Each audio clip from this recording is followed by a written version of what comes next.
this is Amy from Amy's Free Motion Quilting Adventures. You can find my blog at freemotionquiltingadventures.blogspot.com. And today I am working on this piece that I shot a time-lapse video on a couple of days ago.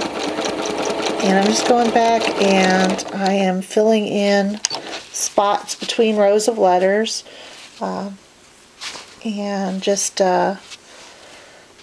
filling in the centers of the E's and the A's and what have you.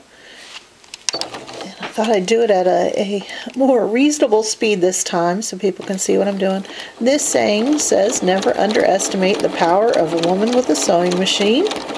And so I found it very encouraging to myself. And so I'm going to finish stitching this out. I'll mount it on a piece of stretched artist canvas and hang it on my wall. Because everybody needs a little inspiration sometimes.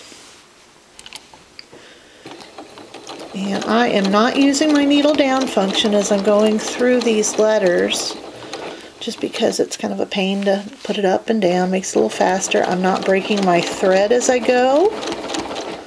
Again, because it's just tiny little bits of stitching, and I've already done the rest of the letters on this row, so I'm going to pop over. Let's see, where shall I pop over to? I'm going to go over here, this letter P, and now I'm filling in this area, and so I'll be stitching in this area for a while. So now I'm going to put down my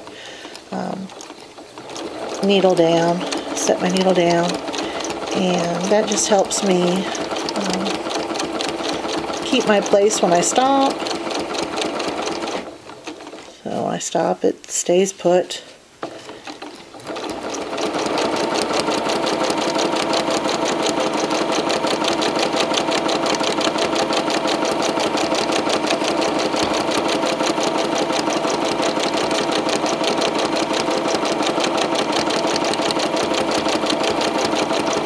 And this is ending up being a very densely quilted piece, which helps the letters show. I just realized I just stitched where I need to leave a space for an I, right here. I think I'm just going to let that be. We'll just pretend that flower is the dot over the I.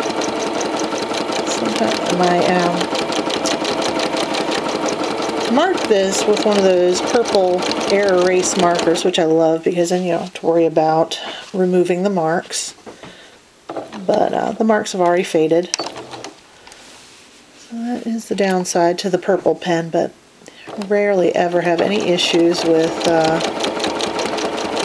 having it not come out. The issue with it is mainly having it stay long enough.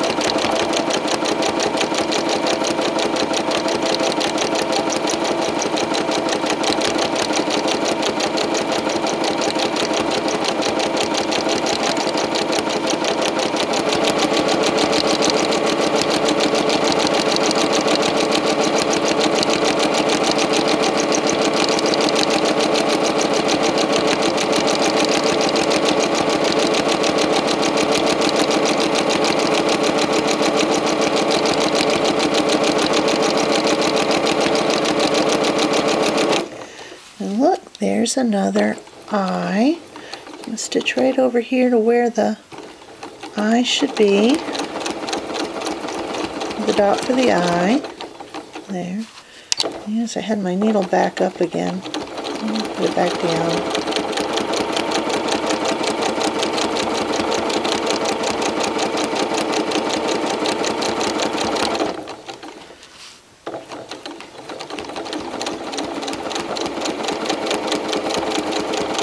I like doing these little leaves in here and flowers and swirls.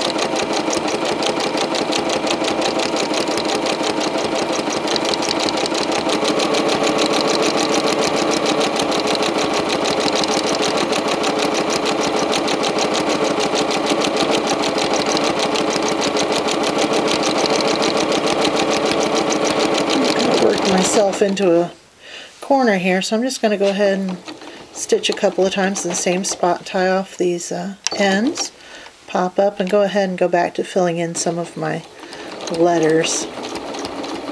Like I said, this piece is going to be mounted on a canvas, so no one's going to see the back. So I don't mind just snipping the ends and letting it be.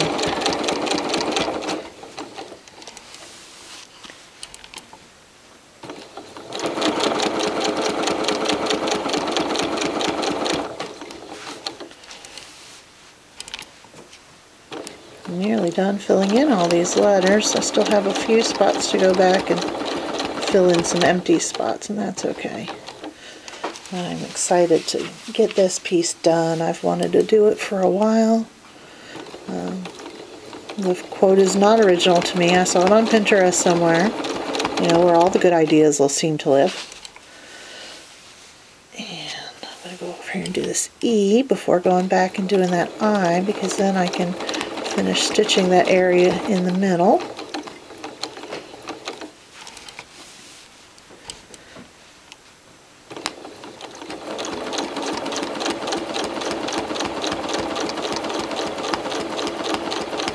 Hard right around an eye to make sure that I stitch densely enough that the dot over the eye doesn't just look like a different quilting design.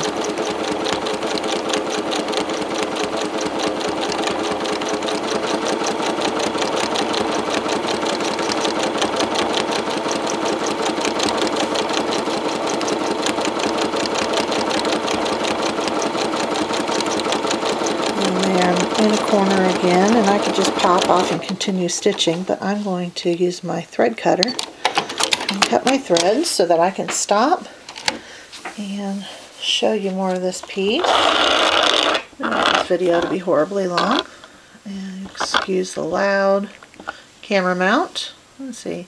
Never underestimate, let's see if I can get farther up. Never underestimate the power of a woman with a sewing machine. And you can see more of this on my blog. Thank you for watching, and bye-bye.